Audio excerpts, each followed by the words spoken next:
Okay, so good day everyone, and welcome to our video of talking about our fiction project, which is analyzing on the movie The Lord of the Rings, The Fellowship of the Rings.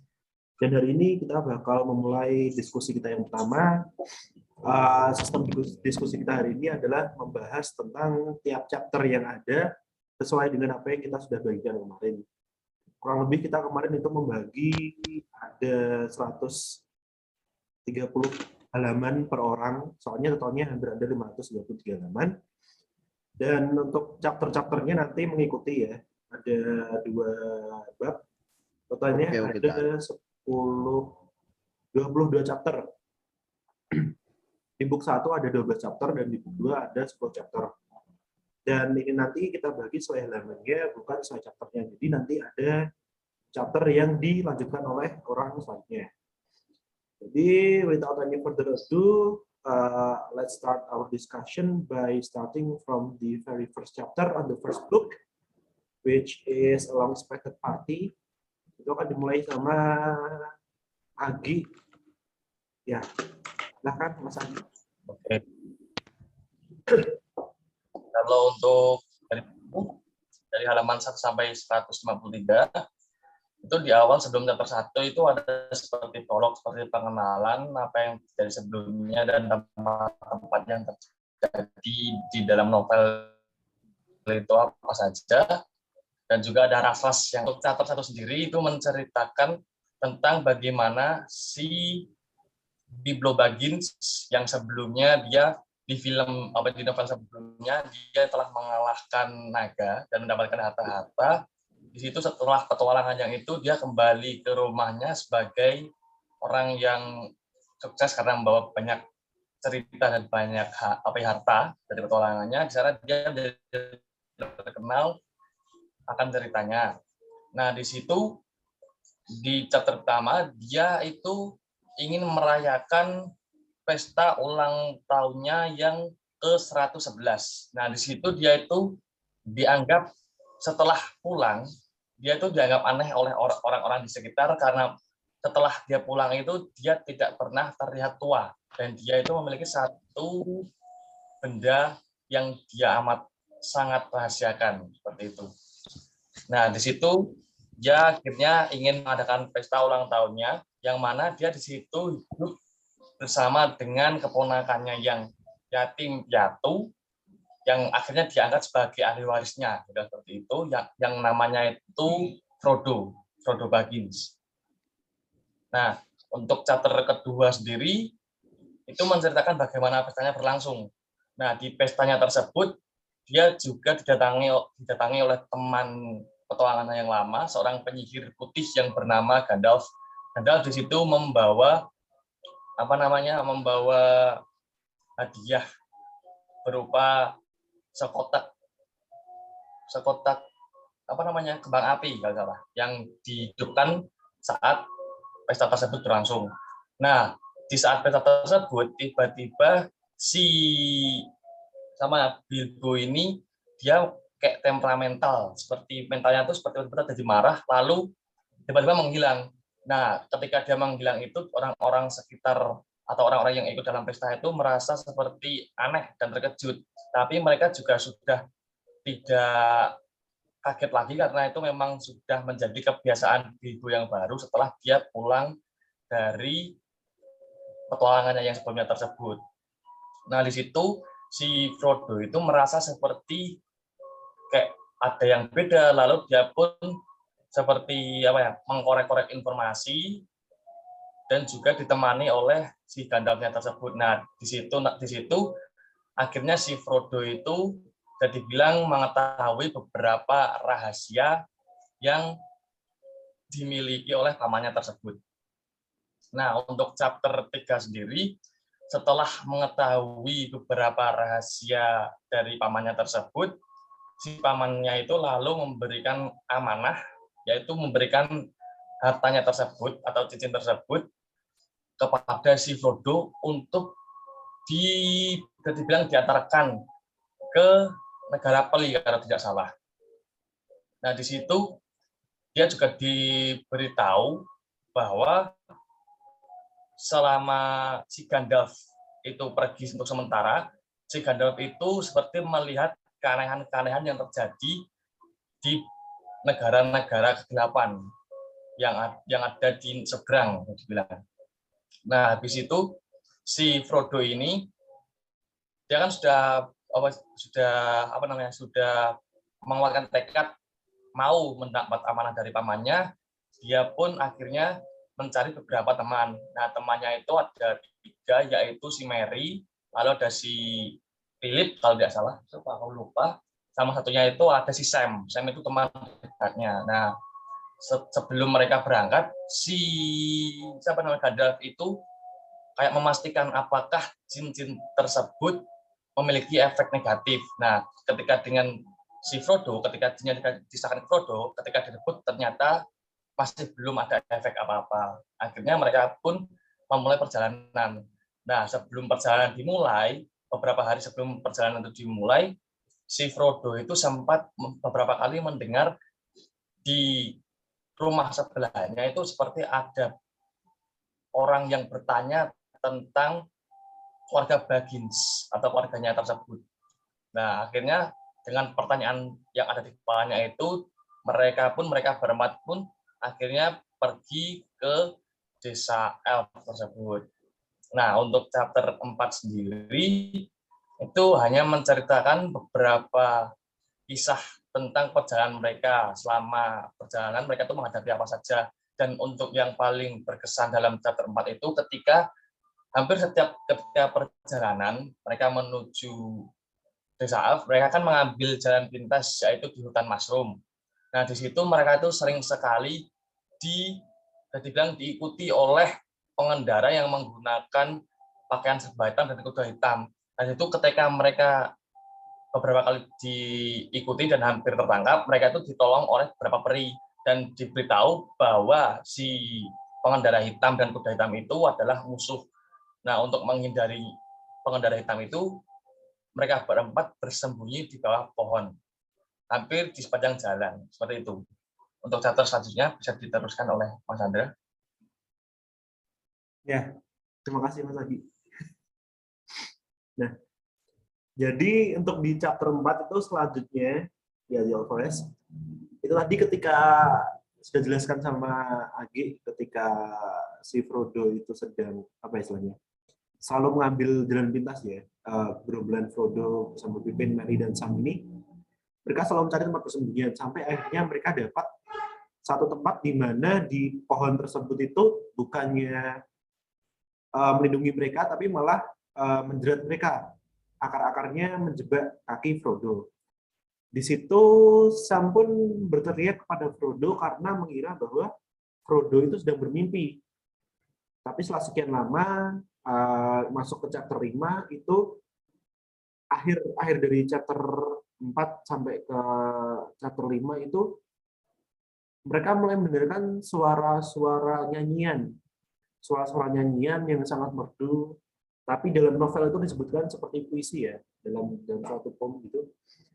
Sebuah sajak yang sangat birama, yang sangat bagus, di mana selalu menyanyikan puisi-puisi untuk menenangkan pohon-pohon sekitar mereka, ataupun untuk memandu mereka jalan yang tepat atau setelah ini harus kemana.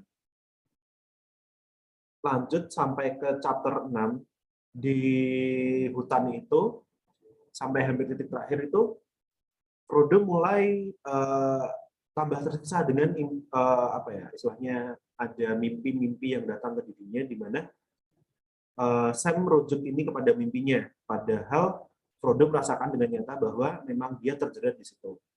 Sampai akhirnya terdengar sekali ada suara nyanyian yang sangat keras, yang sangat lantang, yang sangat tegas, dan nyanyian itu pun menjelaskan bahwa dirinya adalah Tom Bombadil.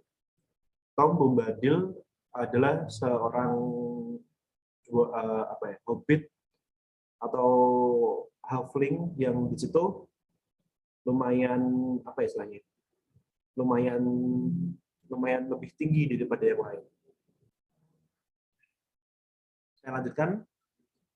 Selanjutnya setelah dijelaskan siapa itu Tom Bombadil, lalu Tom Bombadil menyanyikan lagi puisi-puisi untuk menyelamatkan Frodo dan teman-temannya sampai mereka diarahkan ke rumah tua ya, di rumahnya Bombadil.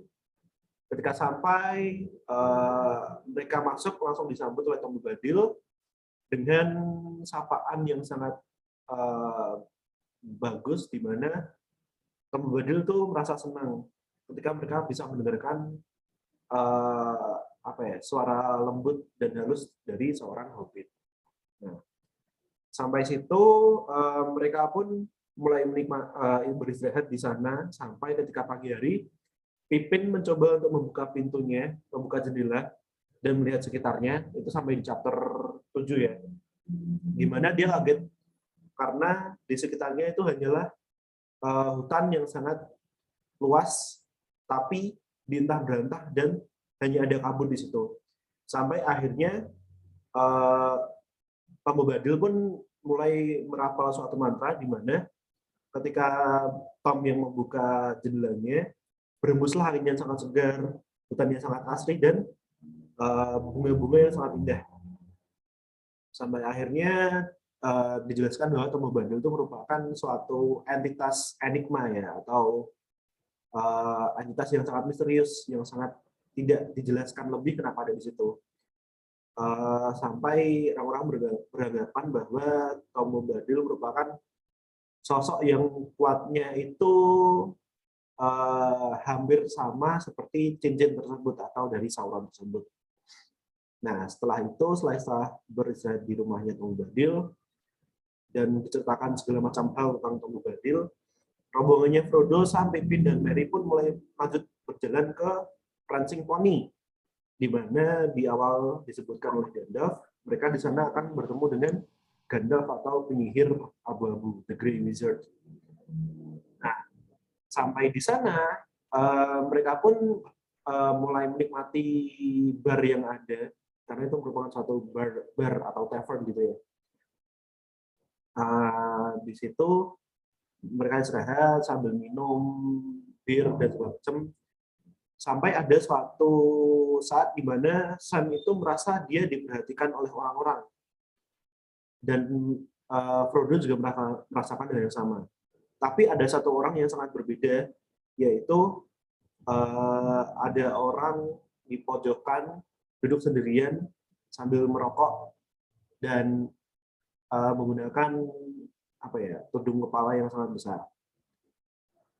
Waktu Frodo bertanya pada pelayan, apakah ada Gandalf di situ, terus sang pelayan pun menjawab bahwa Gandalf, si penyihir abu-abu, sudah tidak ke sana lebih dari 6 bulan. Di situ rombongan mulai panik dan mulai bingung harus melakukan apa. Kecuali Pippin, di mana dia dan kekonyolannya menuju ke bar dan menambah minuman dengan ukuran kurang lebih 1 liter bir. Dan di sana dia tanyai, apakah kamu tahu orang bernama Baggins?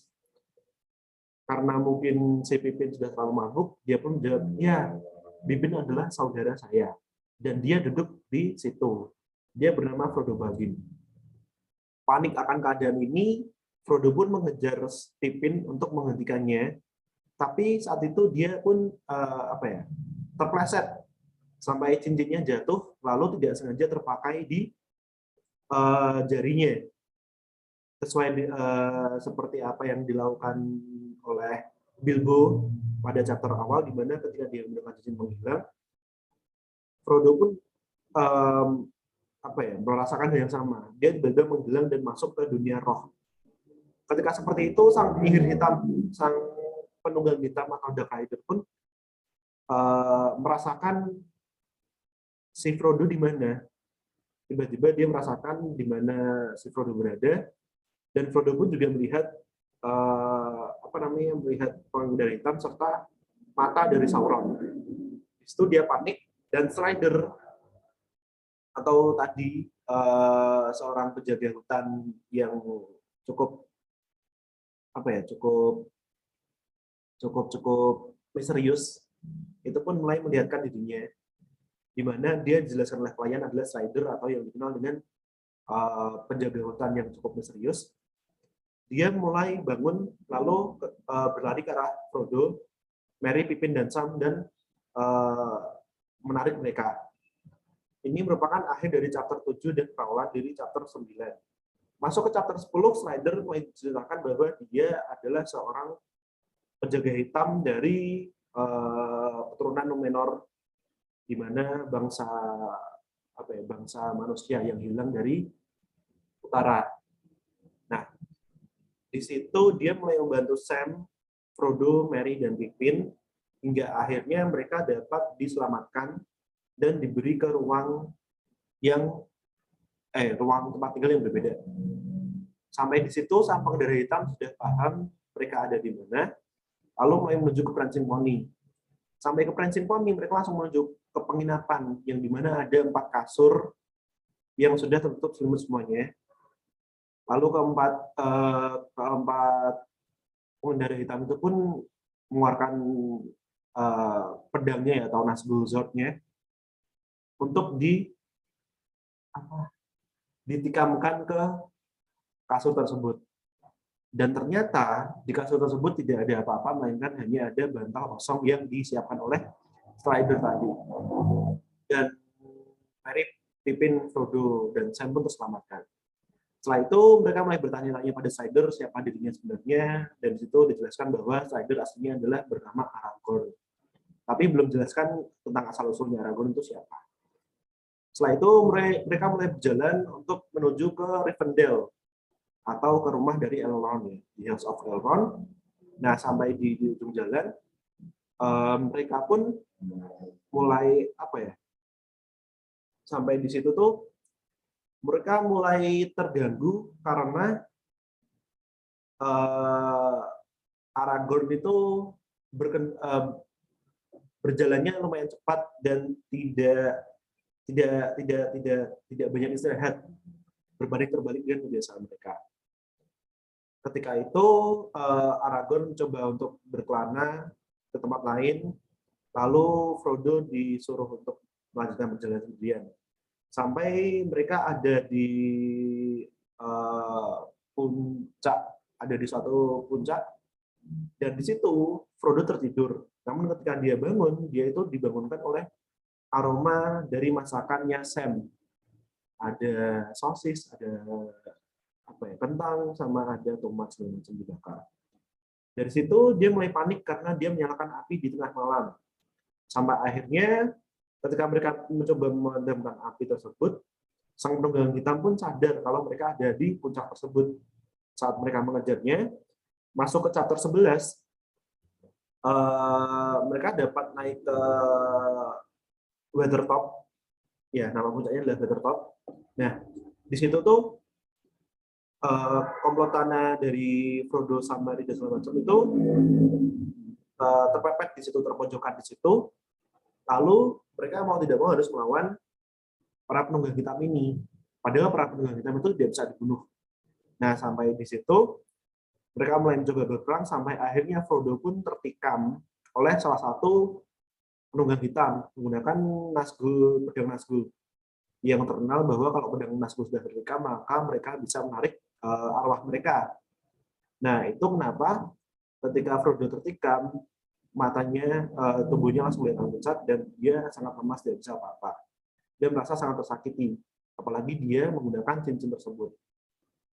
Sampai di situ, Aragorn tiba-tiba datang dan menyalakan mereka berkelahi dengan para penunggang hitam menggunakan obor ya, dengan cara membakar baju-baju mereka. Nah, setelah itu, setelah para penunggang hitam kabur, Aragorn pun mencoba menyelamatkan Frodo dengan cara mencari King's Foil atau kalau di Hobbit itu di Shire itu merupakan makanan babi, tapi itu merupakan daun obat-obatan ya. Untuk menyuruh itu mencari kepada Sam dan dia pun juga mencari bersama. Lalu mereka mencoba mengunyahnya, Aragorn mengunyahnya dan memberikannya kepada luka tikam Frodo. Tapi karena itu tikaman dari pedang Nazgul, maka tidak mudah untuk diselamatkan. Sampai akhirnya Aragorn putus asa dan mencoba untuk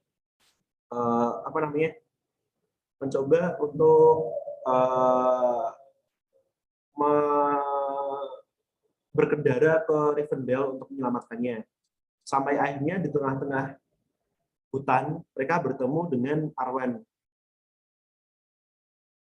Ya, sampai mereka bertemu dengan Arwen. Arwen adalah elf putri dari Elrond yang memiliki kekuatan yang cukup kuat. Ketika Arwen merapal mantra kepada Frodo untuk menyelamatkannya, Arwen tidak cukup kuat. Karena dari itu dia berkendara ke Rivendell untuk menyelamatkan Frodo walaupun dia dikejar-kejar oleh para pengendara hitam. Dan saat itu juga posisi Frodo masih tidak tersadarkan diri. Dan chapter selanjutnya, akhir dari chapter 12 menuju ke book itu akan dilanjutkan dengan Sofyan. Silahkan Sofyan. Oke, melanjutkan dari punya Chandra ya. Mulai dari chapter saya itu menceritakan di book 2 itu yang chapter awal, chapter pertama itu Frodo seperti hampir mati ya, dan ketika Frodo terbangun, dia menemukan dirinya di rumah Elrond. Jadi dia sadar di rumah Elrond di Rivendell. Kemudian Gandalf hadir dan memberitahu Frodo bahwa semua orang aman. Kemudian mengisi beberapa seperti tempat pelarian di Fort of Ruin dan menjelaskan bahwa perjalanannya dia itu telah ditunda karena ditawan. Kemudian Gandalf memberitahu Frodo ketika Frodo cukup sehat. Kemudian ketika diberitahu akan ada semacam pertemuan atau perundingan di mana Frodo itu akan mempelajari jawaban atas banyak pertanyaan gitu. Kemudian Gandalf menjelaskan bahwa penunggang hitam adalah hantu cincin, 9 pelayan, penguasa cincin, dan bahwa Aragorn adalah ras raja dari seberang laut. Seperti semua Rangers, Frodo tercengang. Kemudian tak lama, ketika Frodo merasa sudah cukup sehat untuk berbaur dengan teman-teman yang lain, kemudian Sam dengan cemas menunggu Frodo pulih, mengajaknya berkeliling di suatu rumah besar, yakni di suatu rumah besar tersebut ada pesta yang berlangsung di aulanya rumah Elrond. Kemudian ketika sudah melihat dan berkeliling melihat pesta, Frodo terkejut dan senang menemukan Bilbo di sana. Nah, setelah melewati malam bersama dengan teman-temannya, mereka pergi tidur, istirahat sebelum perundingan atau dewan tersebut. Kemudian pada chapter selanjutnya, chapter 2 itu diceritakan bahwa di pagi harinya Gandalf memanggil Frodo dan Bilbo untuk perundingan. Utusan dari banyak negeri dan ras ada di sana untuk meminta nasihat Elrond. Glenn mengatakan bahwa para kurcaci khawatir Raja Kurcaci Balin yang melakukan perjalanan ke Tambang Moria di bawah pegunungan berkabut untuk membangun kembali kerajaan Kurcaci kuno yang pernah berkembang di sana sudah lama tidak mengirim kabar. Lebih jauh lagi ada seorang utusan dari Mordor telah datang menawarkan aliansi kepada Kurcaci serta cincin kekuatan baru sebagai imbalan atas berita tentang hobbit tertentu. Kemudian Elrond yang bijaksana menceritakan asal-usul cincin kekuasaan. Jadi cincin kekuasaan yang ditempa oleh pandai besi elf di zaman kedua dan tentang cincin satu yang dibuat Sauron untuk memerintah yang lain. Kemudian Elrond berbicara tentang pertempuran yang besar di mana Isildur memotong cincin dari tangan Pangeran Kegelapan dan tentang hilangnya cincin di Sungai Audin ketika Isildur binasa. Kemudian setelah itu wilayah Man of Western mengalami kemunduran. Kemudian wilayah utara sebagian besar ditinggalkan, meskipun wilayah selatan Gondor bertahan, wilayah itu juga melemah. Nah, orang-orang Gondor mengizinkan pasukan Sauron kembali ke Mordor dan harus menyerahkan wilayah kepada Pangeran Kegelapan. Nah, pada titik ini, Boromir, seorang pejuang yang tampak kuat dari Minas Tirith, kota besar Gondor, berbicara. Dia menceritakan tentang kekuatan yang meningkat di Mordor, yang baru-baru ini memberikan kerugian besar bagi Gondor. Boromir menceritakan mimpinya yang berbicara tentang pedang yang patah, sesuatu yang disebut kutukan Isildur dan Halfling. Arti mimpi Boromir tiba-tiba menjadi jelas saat Strider berdiri dengan menyatakan dirinya sebagai Aragorn atau pewaris dan keturunan langsung Isildur, penjaga pedang Elendil yang patah. Dan kata lain untuk Hobbit adalah Frodo, dan yang berdiri menampilkan kutukan Isildur dari cincin itu. Sejauh ini Frodo dan Bilbo menceritakan mereka bagian dalam dari kisah cincin tersebut. Kemudian Gandalf menceritakan bagaimana dia berhasil membuktikan identitas cincin tersebut. Nah, dia menemukan bahwa Sauron mendapatkan kekuatan lagi di Mirkwood, dan bahwa Saruman si Putih atau kepala Ordo Penyihir Gandalf menyarankan agar tidak menantang Sauron.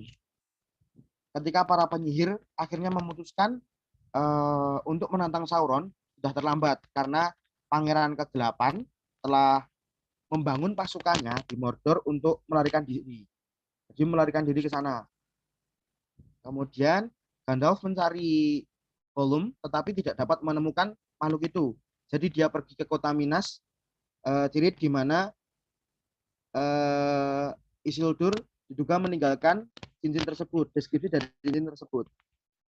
Dari uraian ini Gandalf belajar tentang tulisan di cincin. Kemudian Aragorn memberitahu Dewan bahwa dia memang menemukan Gollum setelah Gandalf pergi.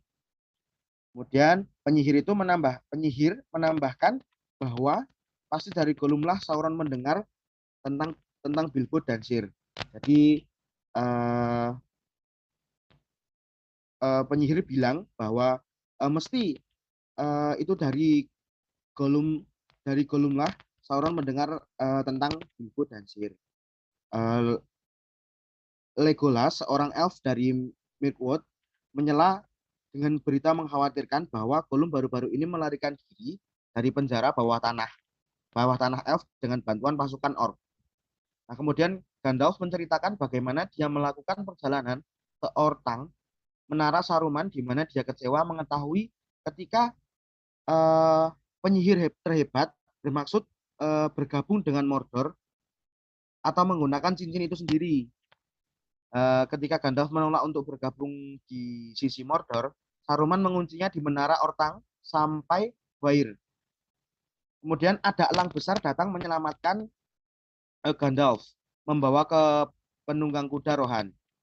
Kemudian di sana Gandalf menjinakkan Shadowfang, kuda tercepat dari semua kuda, dan menungganginya untuk kembali ke Shire. Gandalf merindukan para hobbit dan juga Aragorn yang berada di Bree. Lalu pergi ke Weirtop, di mana dia melawan Nazgul.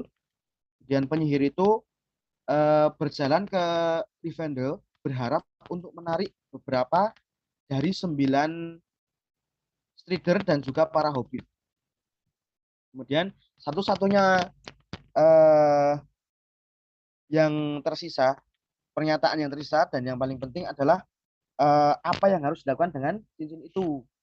Nah, Elf Lord Estor menyarankan agar mereka memberikan cincin itu kepada Tom Bombadil yang terlihat tidak memiliki kekuatan. Glorfindel membantah bahwa tindakan seperti itu hanya akan menunda hal yang tak terhindarkan, karena Tom sendiri tidak bisa mengalahkan Sauron. Boromir dengan berani menyarankan agar mereka menggunakan kekuatan cincin untuk mengalahkan Sauron. Gandalf dan Elrond langsung menepis saran ini karena cincin itu mengandung kekuatan Sauron Nah, itu adalah kejahatan yang tidak dapat dibatalkan. Dan apapun yang dilakukan dengannya, pada akhirnya akan berubah menjadi kejahatan. Itu isi dari buku yang chapter 2. Kemudian untuk yang chapter 3, selanjutnya Elrond mengirimkan pengintai untuk menentukan pergerakan musuh. Nah, sementara itu para hobbit menunggu waktu mereka. Bilbo meminta Frodo untuk membantunya menyelesaikan seperti sebuah buku yang menceritakan petualangan hobbit yang lebih tua dan memulai buku berikutnya yang akan menjelaskan tentang Frodo. Elrond memilih rombongan yang akan berangkat dengan pembawa cincin. Kemudian semua mengatakan akan ada 9 di persekutuan. Frodo, Sam, Gandalf, Legolas, Gimli, Aragorn, Boromir, Merry, dan juga Pippin.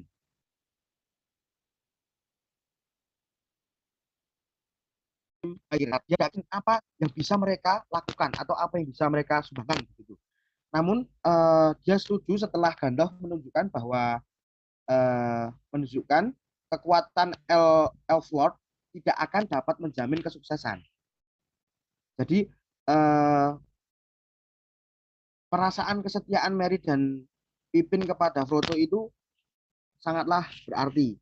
Nah, Company bersiap untuk berangkat setelah Elrond kembali 2 bulan kemudian. Sebagai hadiah perpisahan, Bilbo memberi Frodo mantel surat yang dibuat indah dengan pedang pendek atau sting yang digunakan Bilbo dalam petualangannya sendiri. Pedang patah Aragorn telah ditempa ulang dan dia mengganti nama pedangnya menjadi Anduril. Kemudian akhirnya kelompok itu pergi serta membawa kuda poni yang dibeli para hobbit dari Bill Ferny yang diberi nama Sam oleh Bill dan sekarang terlihat sehat dan sangat kuat setelah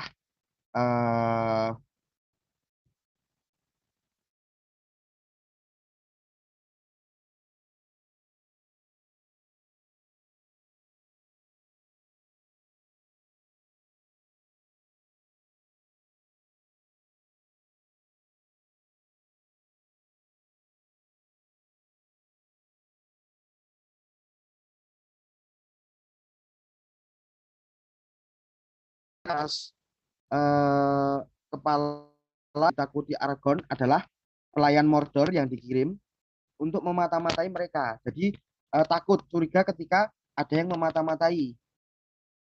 Kelompok itu mencoba memutuskan bagaimana cara untuk menyeberangi pergunungan berkabut yang menghalangi jalan mereka. Nah, kelompok itu mencoba memutuskan bagaimana menentukan cara dan mereka menetap di celah Caradas yang memungkinkan adalah jalan di samping salah satu puncak tertinggi di pegunungan. Caradas adalah pilihan Aragorn. Meski Gandalf khawatir dengan opsi itu, kemudian penyihir itu menyebutkan jalan yang lebih gelap dan lebih rahasia, jalan yang enggan dicoba oleh Aragorn. Jadi Aragorn sebenarnya tidak mau memilih jalan itu. Nah, kemudian saat kelompoknya mendaki lebih tinggi lagi, jalan menjadi jalur yang sangat berbahaya di sepanjang tebingnya. Salju mulai turun, kemudian Legolas yang tetap tidak terpengaruh karena sebagai elf dia bisa berjalan ringan di atas salju dan hampir tidak meninggalkan jejak sama sekali. Semakin jauh kelompok itu pergi, semakin berat salju yang turun. Kemudian tak lama batu-batu besar mulai berjatuhan dari gunung dan akhirnya mereka dipaksa untuk kembali. Salju telah menumpuk jauh di belakang mereka. Jadi para pria itu harus menggali jalan keluar,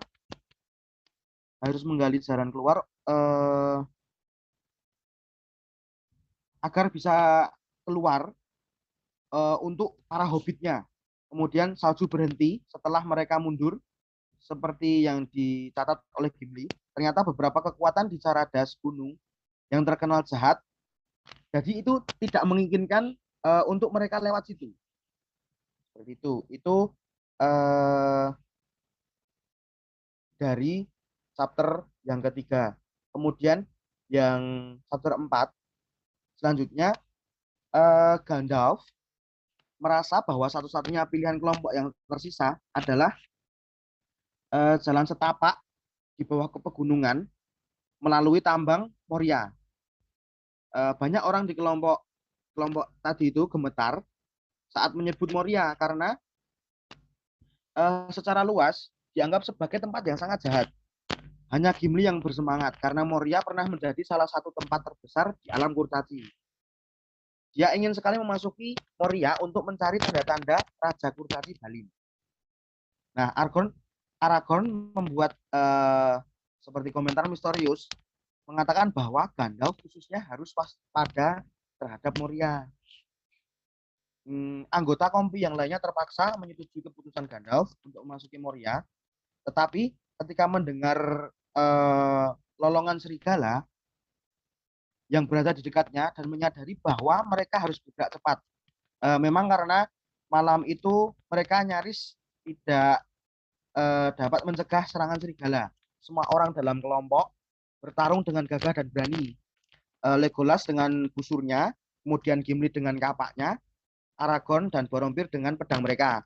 Kemudian Gandalf dengan mantra membuat lingkaran pepohonan di sekitar mereka agar terbakar. Itu. Kemudian di pagi hari rombongan mereka melanjutkan perjalanan ke pintu barat Moria yang berada di dekat danau gelap di sisi gunung. Di titik ini mereka memutuskan dan putusan itu membuat Sam kecewa karena bahwa mereka harus membiarkan Bil si kuda poninya pergi. Kemudian pintu itu disegel dengan sihir kuno dan Gandalf membutuhkan waktu dan juga pemikiran yang lama untuk menemukan kata sandinya. Dan yang ternyata sebenarnya yang ditulis dalam teka-teki sederhana yang menipu di pintu itu sendiri. Saat Kombi akan melewati pintu, ia diserang oleh makhluk tentakel dari danau yang mencoba menyeret Frodo masuk ke dalam air.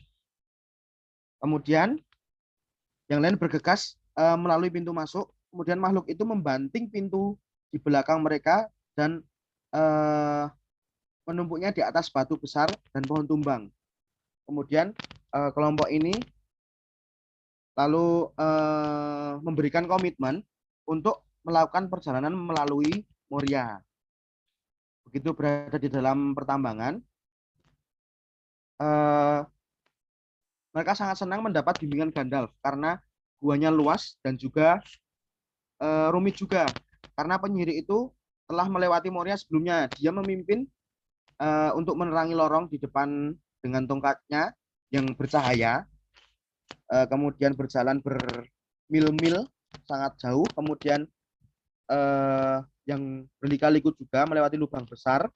Frodo mengira dia mendengar suara derai, seperti suara derai yang aneh yang berada di belakang mereka, seperti langkah kaki yang sangat pelan. Kemudian setelah beberapa jam berjalan, rombongan mereka sampai di sebuah pertigaan jalanan. Kemudian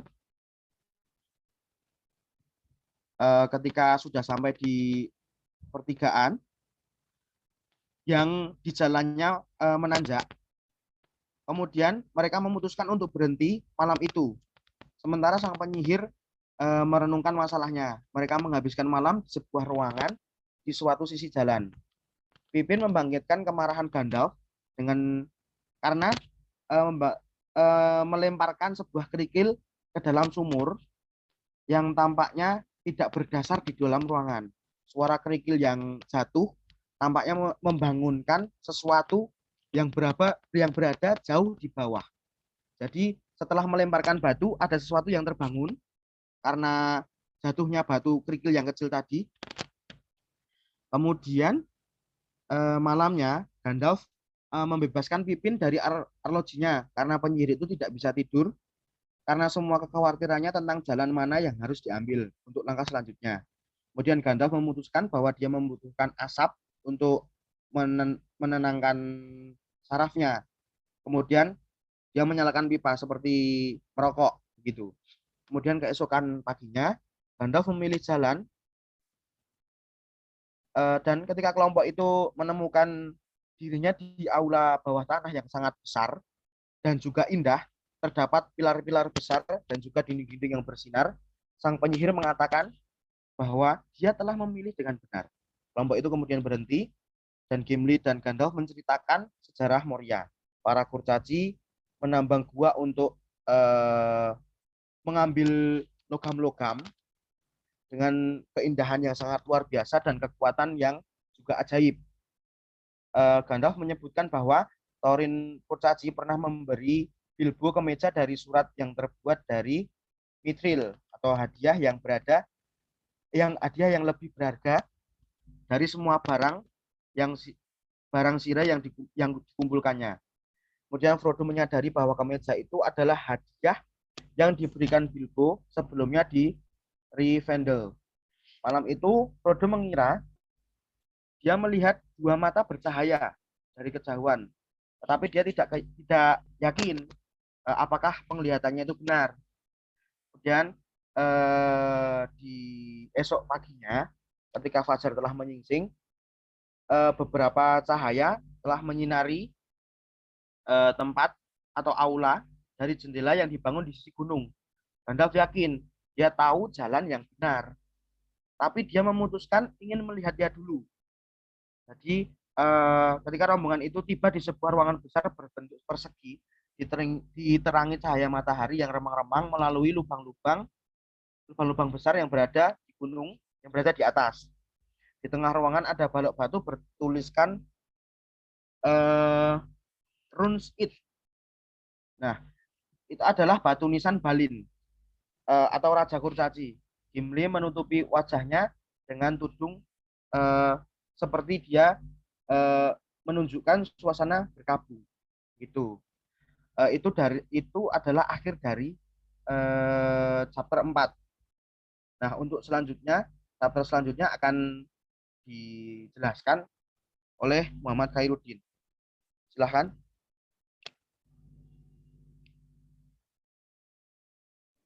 Oke, kemudian di chapter 5, sesampainya di dalam makam, di dalam ruangan makam, Gandalf menemukan buku catatan bahwa ternyata Raja Balin berusaha untuk merebut dan mengkolonisasi kembali Tambang Moria, tetapi mereka diserang oleh orc dan goblin dan sebuah makhluk yang tidak memiliki bentuk. Dan setelah itu para rombongan mendengar sebuah suara genderang perang dan ternyata mereka diserang oleh orc dan goblin dan juga troll gua. Ya, dan saat mereka bertarung, Frodo sempat tertusuk oleh salah satu troll, tetapi Frodo memakai baju zirah yang terbuat dari mithril yang merupakan hadiah dari pamannya, yaitu Bilbo. Jadi dia tidak menerima luka yang serius.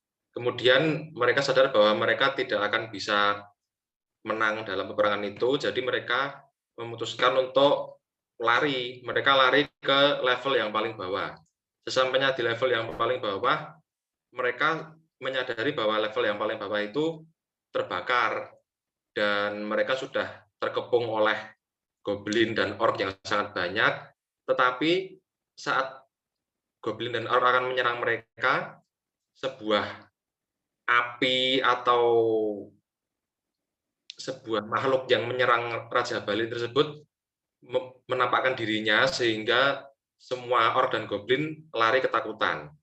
Kemudian setelah mereka sampai di jembatan Khazad-dûm, yaitu jembatan yang dibuat oleh kaum Kurcaci untuk menahan serangan musuh karena jembatan itu merupakan satu-satunya jembatan penyeberangan di sebelah timur dan hanya bisa dilalui oleh satu orang. Dan saat semua anggota rombongan telah menyeberang, Gandalf memutuskan untuk tinggal di belakang, dalam artian dia melindungi grup itu atau rombongan itu dari serangan sebuah entitas yaitu iblis kuno yang bernama Balrog. Jadi Gandalf membacakan sebuah mantra dan kemudian menghancurkan jembatannya, dan Balrog kemudian terjatuh ke dalam jurang yang sangat dalam. Tetapi saat Balrog jatuh, Balrog bisa menarik kaki Gandalf dengan menggunakan pecut, menggunakan whip-nya. Ya, terus karena ya Gandalf sudah merasa kalau dia tidak bisa selamat, jadi dia menyuruh rombongan yang lain untuk menyelamatkan diri, dan kemudian Frodo berteriak, ya istilah berteriak sedih lah. Kemudian setelah keluar dari tambang Moria, mereka memutuskan untuk melanjutkan perjalanan, dan kemudian mereka sampai di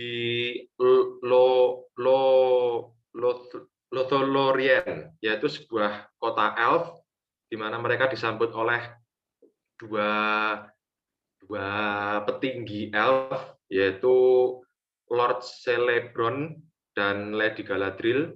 Mereka berdua merupakan salah satu elf yang tertua, terkuat, dan paling bijaksana.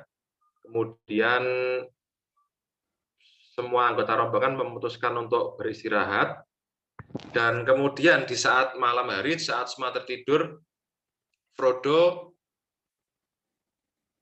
bermimpi dan kemudian didatangi oleh Lady Galadriel tersebut, dan kemudian Lady Galadriel menunjukkan Frodo yaitu The Mirror of Galadriel, yang merupakan sebuah kaca ya, terbuat dari semacam air di dalam mangkok gitu, tapi jika seseorang memasukkan wajahnya atau melihat ke dalam mangkok tersebut, mereka bisa melihat hal yang akan terjadi jadi di masa lalu atau masa yang akan datang. Kemudian setelah beristirahat sesaat, dan setelah Aragorn dan Legolas bertemu dengan kawan dan saudaranya di kota Lothlorien itu, mereka kemudian melanjutkan perjalanan, dan sebelum melanjutkan perjalanan, Lady Galadriel memberikan mereka hadiah sebuah kapal agar bisa mengarungi sungai yang besar, The Great River namanya, dan kemudian Lady Galadriel memberikan setiap anggota rombongan tersebut dengan sebuah hadiah, seperti dia memberikan sebuah sarung pedang kepada Aragorn yang merupakan pewaris tahta kerajaan Gondor untuk pedang Andurilnya, dan kemudian dia memberikan sabuk emas kepada Boromir, dan dia memberikan